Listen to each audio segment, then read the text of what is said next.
حضرت بلال نے عرض کی، کیا آپ کو علم نہیں کہ رسول کریم اس دنیا اور ہمیں چھوڑ کر جا رہے ہیں؟ اب وہ قصاص دینا چاہتے ہیں۔ حضرت فاطمہ نے فرمایا، کیا رسول اللہ سے بھی کوئی بدلہ لے گا؟ یہ حسن حسین ہیں، انہیں لے جاؤ اور ان سے کہو کہ ان سے بدلہ لے لے، یہ دونوں نبی کریم سے بدلہ نہیں لینے دیں گے۔ السلام علیکم ورحمۃ اللہ وبرکاتہ۔ ویب سیریز حضور صلی اللہ علیہ وسلم کی خوبصورتی کی آج 9واں ایپیسوڈ ہے۔ ناظرین، ہمارے پیارے آقا صلی اللہ علیہ وسلم کو اللہ پاک نے تمام انسانوں کے لیے رسول بنا کر بھیجا۔ اسی وجہ سے آپ کو ہر لحاظ سے ایوری وے میں کامل، اعلیٰ اور بہترین چیزیں عطا فرمائیں۔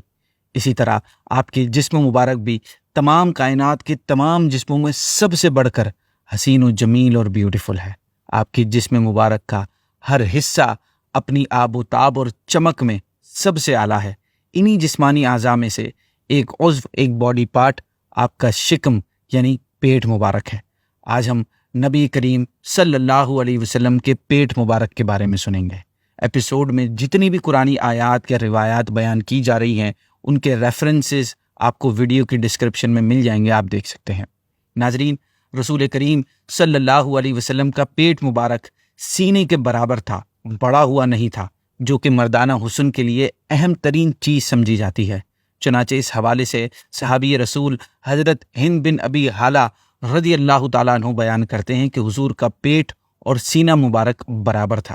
اسی طرح حضرت سیدنا ابو ہریرہ رضی اللہ تعالیٰ عنہ فرماتے ہیں کہ آپ کا پیٹ آپ کے سینے سے باہر نہیں تھا۔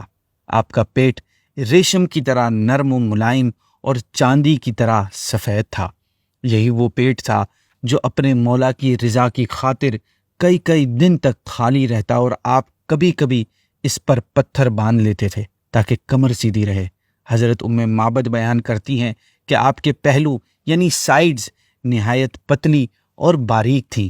حضرت ہانی آپ کے پیٹ مبارک کے بارے میں فرماتی ہیں کہ میں نے حضور کریم صلی اللہ علیہ وسلم کے پیٹ کو ہمیشہ لپٹے ہوئے کاغذ کی طرح طے بائے طے یعنی لیئر اپون لیئر نازک دیکھا۔ روایات میں آتا ہے کہ آپ کے پیٹ مبارک کے 3 سلوٹ یعنی شکن تھے۔ آپ اسے 3 پارٹس کے طور پر سمجھ لیں۔ ان میں سے 2 کو تہبند چھپا لیتی تھی اور ایک ظاہر رہتی تھی۔ یہ سلوٹ سفید سوتی کپڑے کی لیئر یعنی کیمبرک کے سفید کپڑے کی لیئر سے زیادہ سفید تھی اور چھونے میں نرم تھی۔ حافظ ابو بکر احمد ان لیئر کے بارے میں نقل کرتے ہیں کہ وہ 3 تھی، ان میں سے ایک تہبند ڈھانپ لیتی اور 2 ظاہر رہتی، اور کچھ روایات میں ہیں کہ 2 کو تہبند ڈھانپ لیتی تھی اور ایک ظاہر رہتی تھی۔ چنانچہ روایت میں آتا ہے کہ وہ تینوں تین یعنی لیئرز لپٹے ہوئے ریشمی کپڑے سے زیادہ سفید اور چھونے میں بہت سافٹ تھی۔ آپ کے جسم مبارک پر کندھوں اور بازوؤں کے علاوہ کسی مقام پر بال نہیں تھے، البتہ سینے کے اوپر سے لے کر ناف مبارک تک بالوں کی ایک خوبصورت لیئر تھی، جس نے آپ کے پیٹ مبارک کے حسن کو دوبالا کر رکھا تھا۔ اگر ناف کی بات کی جائے تو آپ پیدا ہی اس حال میں ہوئے تھے کہ آپ کی ناف کٹی ہوئی تھی۔ حضرت ابن عباس اپنے والد حضرت عباس سے روایت کرتے ہیں کہ رسول اللہ صلی اللہ علیہ وسلم ختنہ شدہ اور کٹی ہوئی ناف کے ساتھ پیدا ہوئے تو آپ کے دادا حضرت عبد المطلب اس پر حیران ہوئے اور فرمایا، میرا یہ بیٹا یقیناً عظیم شان کا مالک ہوگا۔ آپ کے پیٹ مبارک کی دونوں سائیڈز نہایت ہی خوبصورت اور سفید تھی۔ چنانچہ ابو ہریرہ رضی اللہ تعالیٰ عنہ اس حوالے سے بیان کرتے ہیں کہ رسول اللہ کے دونوں پہلو یعنی سائیڈز سفید تھیں۔ ناظرین، ہمارے پیارے آقا کے جسم مبارک کے ہر حصے کی اپنی اپنی برکات، اور صحابہ کسی نہ کسی طرح ان برکات کو حاصل کرنے کی کوشش میں لگے رہتے تھے۔ چنانچہ صحابی رسول حضرت اسید بن حضیر بیان کرتے ہیں، ایک انصاری صحابی ایک دن لوگوں کو مزاح والی باتیں کر کے ہنسا رہے تھے، تو حضور کریم نے لکڑی ان کے پیٹ کی سائیڈ پر لگائی تو انہوں نے کہا، یا رسول اللہ، کیا میں اس پر صبر کر لوں، یعنی میں آپ کو معاف کر دوں اور بدلہ نہ لوں؟ آپ نے فرمایا، بدلہ لے لو۔ انہوں نے کہا، یا رسول اللہ، آپ کے بدن پر قمیض ہے اور میرا بدن بغیر قمیض کے تھا۔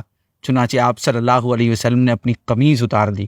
وہ انصاری صحابی آگے بڑھے اور آپ سے لپٹ گئے اور آپ کی سائیڈ کو چومنے لگے اور کہا، یا رسول اللہ، میں تو صرف آپ کے بدن کو چومنا چاہتا تھا۔ اسی طرح چند اور واقعات ہیں کہ آپ صلی اللہ علیہ وسلم بدر کے دن صحابہ کرام کی صف بنوا رہے تھے۔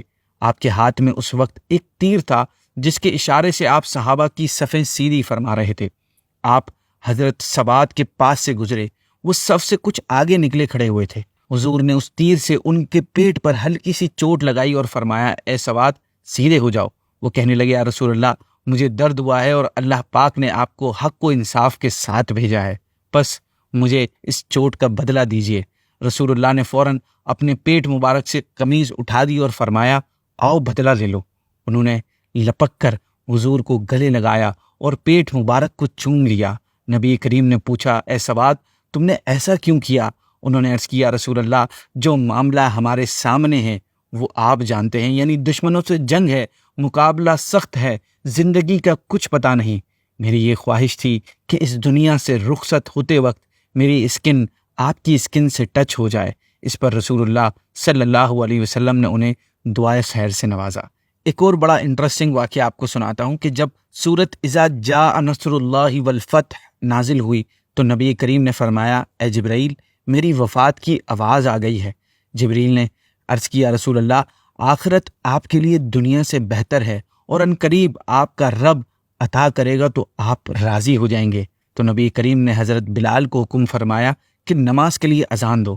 چنانچہ مہاجرین اور انصار مسجد میں جمع ہو گئے تو آپ نے نماز پڑھائی اور پھر ممبر پر بیٹھ کر خطبہ دیا، جس سے لوگوں کے دل بیٹھ گئے اور آنکھوں سے آنسو جاری ہو گئے۔ پھر آپ نے فرمایا، اے مسلمانوں کی جماعت، میں تمہیں اللہ کے واسطے اور اس حق کے واسطے سے جو میرا تم پر ہے کہتا ہوں کہ میری طرف سے کسی سے کوئی زیادتی ہو گئی ہو تو قیامت میں بدلہ لینے سے پہلے یہیں لے لے۔ لیکن کوئی شخص کھڑا نہ ہوا۔ آپ نے دوسری مرتبہ فرمایا تو بھی کوئی شخص کھڑا نہ ہوا۔ پھر جب آپ نے تیسری مرتبہ فرمایا تو ایک بوڑھے شخص کھڑے ہوئے جنہیں اکاشا کہا جاتا تھا۔ وہ لوگوں کی گردنوں کو پھلانگتے ہوئے نبی کریم کے سامنے آ کھڑے ہوئے اور کہنے لگے، میرے ماں باپ آپ پر قربان ہوں، اگر ہمیں اللہ کا واسطہ نہ دیتے تو میں آگے سے کچھ نہ کہتا۔ پھر انہوں نے کہا کہ ہم آپ کے ساتھ ایک غزوے سے واپس آ رہے تھے تو واپسی میں میری اونٹنی آپ کی اونٹنی کے برابر آ گئی۔ میں اپنی اونٹنی سے اترا تاکہ آپ کی ران کو چوم لوں، مگر آپ نے اچانک لکڑی اٹھائی اور وہ میرے پہلوؤں میں چبھ گئی۔ مجھے نہیں معلوم کہ وہ جان بوجھ کر تھا یا انجانے میں آپ سے ہوا۔ آپ نے فرمایا، میں اللہ کے جلال کی پناہ لیتا ہوں، کیا اللہ کا رسول جان بوجھ کر تجھے مارے گا؟ پھر آپ نے حضرت بلال کو حکم دیا، جاؤ فاطمہ سے وہ لکڑی لے آؤ۔ حضرت بلال گئے اور دروازہ کھٹکھٹا کر بولے، اے اللہ کے رسول کی بیٹی، حضور کی وہ لکڑی دے دیں۔ حضرت فاطمہ نے فرمایا کہ ابھی اس لکڑی کی کیا ضرورت ہے، نہ تو حج ہے نہ حج کا وقت۔ حضرت بلال نے عرض کی، کیا آپ کو علم نہیں کہ رسول کریم اس دنیا اور ہمیں چھوڑ کر جا رہے ہیں، اب وہ قصاص دینا چاہتے ہیں؟ حضرت فاطمہ نے فرمایا، کیا رسول اللہ سے بھی کوئی بدلہ لے گا؟ یہ حسن حسین ہیں، انہیں لے جاؤ اور ان سے کہو کہ ان سے بدلہ لے لے، یہ دونوں نبی کریم سے بدلہ نہیں لینے دیں گے۔ اینی وے وہ واپس آئے اور وہ لکڑی آپ کے صلی اللہ علیہ وسلم کے ہاتھ مبارک میں دے دی۔ آپ نے وہ لکڑی حضرت اکاشا کو دی اور کہا کہ اپنا بدلہ لے لو۔ چنانچہ روایات میں آتا ہے کہ نبی کریم نے فرمایا، اے اکاشا اگر مارنا ہے تو مار لے۔ اس نے کہا، یا رسول اللہ جس وقت مجھے لکڑی لگی تھی میرا پیٹ کھلا تھا۔ چنانچہ آپ صلی اللہ علیہ وسلم نے اپنا پیٹ کھول دیا۔ یہ منظر دیکھ کر صحابہ زور زور سے رونے لگے کہ کیا ہم اکاشا کو نبی کریم کے پیٹ پر مارتے ہوئے دیکھیں گے؟ حضرت اکاشا نے نبی کریم کے پیٹ مبارک کی سفیدی دیکھی تو گویا وہ اپنے آپ کو سنبھال نہ پائے اور جھپٹ کر انہوں نے حضور کے پیٹ مبارک کو چوم لیا اور عرض کیا، رسول اللہ میرے ماں باپ آپ پر قربان ہوں، کس کی مجال ہے جو آپ سے بدلہ لے؟ پیارے آقا نے فرمایا، یا تو مار لو یا معاف کر دو۔ انہوں نے کہا، میں نے آپ کو قیامت میں اپنی معافی کی امید پر معاف کر دیا۔ نبی کریم نے فرمایا، جو شخص چاہتا ہے کہ وہ جنت میں میرا ساتھی دیکھے تو وہ اس بوڑھے کو دیکھ لے۔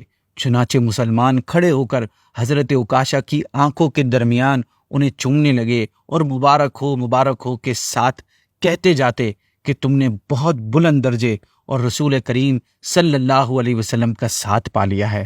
ناظرین، ہمارے پیارے آقا نے سادہ زندگی اختیار کی اور فقر و فاقہ کی تکلیف پر صبر کیا، آسائشوں کو چھوڑ دیا اور صرف خوراک کی اتنی مقدار پر گزارا کیا جس سے ان کی کمر سیدھی رہ سکے اور زندگی باقی رہ سکے۔ آپ کئی دن بھوکے رہتے اور بھوک کی شدت سے پیٹ پر پتھر باندھ لیتے تھے، زندگی کی سختی کو ترجیح دیتے تھے اور اس پر صبر کرتے تھے، حالانکہ آپ کو یقین تھا کہ آپ اپنے رب سے یہ سوال کریں کہ وہ آپ کے لیے مکے کے پہاڑوں کو سونا اور چاندی بنا دے تو اللہ پاک ضرور ایسا کرتا، لیکن آپ نے فقر کو ترجیح دی۔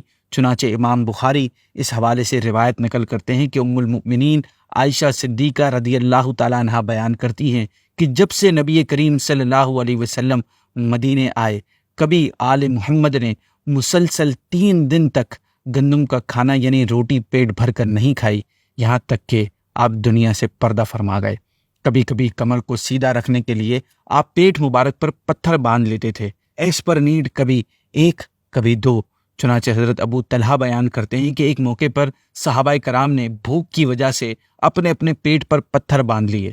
جب وہ بھوک سے نڈھال ہو گئے تو تمام نے آقا صلی اللہ علیہ وسلم کی بارگاہ میں عرض کی کہ حضور، بھوک نے بہت پریشان کر رکھا ہے، اور ساتھ اپنے پیٹ پر پتھر باندھے ہوئے پتھر بھی دکھائے۔ ان کی تکلیف سننے کے بعد آپ صلی اللہ علیہ وسلم نے اپنے جسم مبارک سے کپڑا ہٹایا تو صحابہ حیران رہ گئے کہ آپ نے 1 کے بجائے پیٹ پر 2 پتھر باندھے ہوئے تھے۔ ناظرین، پیارے آقا نے اپنی تمام ظاہری زندگی حالت فقر یعنی غریبی میں گزاری، اور کسی شخصیت کا یہ کمال ہوتا ہے کہ وہ سب کچھ ہوتے ہوئے وہ دوسروں کو ترجیح دے اور اپنی ذات کو دنیاوی زینت و آرائش سے دور کر لے۔ اگر کوئی انسان حالت مجبوری میں فقر اختیار کرتا ہے تو اس میں اس کا کمال والا ایکسپیکٹ نہیں ہو سکتا، کیونکہ اس کے پاس آپشن ہی نہیں ہے۔ لیکن ہمارے پیارے آقا کا فقر، غریبی، مال اور وسائل کی کمی یہ اختیاری تھا، بائی چوائس تھا۔ میں آپ کے سامنے کچھ روایات بیان کرتا ہوں جس سے ہمیں اس بات کا آئیڈیا ہوگا کہ اللہ پاک نے آپ کو دونوں جہانوں کی نعمتیں عطا کر رکھی تھی، اور آپ جیسا غنی یعنی مالدار کائنات میں کوئی نہیں۔ قرآن پاک نے اس بات کی وضاحت کی ہے کہ اللہ پاک نے آپ کی حالت فقر کو حالت غنا سے تبدیل فرما دیا ہے۔ چنانچہ اللہ پاک ارشاد فرماتا ہے، جس کا ترجمہ ہے، اور اس نے تمہیں حاجت مند پایا تو غنی کر دیا۔ جس ذات کو اللہ پاک غنی فرما دے وہاں فقر کا کوئی تصور نہیں رہ سکتا۔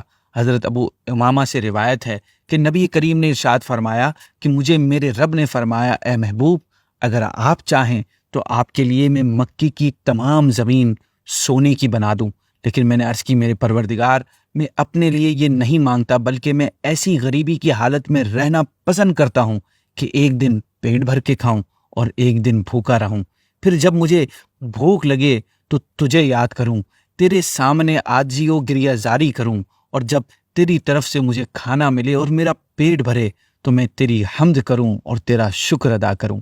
اس حوالے سے ام المؤمنین عائشہ صدیقہ فرماتی ہیں کہ حضور کریم صلی اللہ علیہ وسلم نے فرمایا، اگر میں چاہوں تو میرے ساتھ سونے کے پہاڑ چلیں۔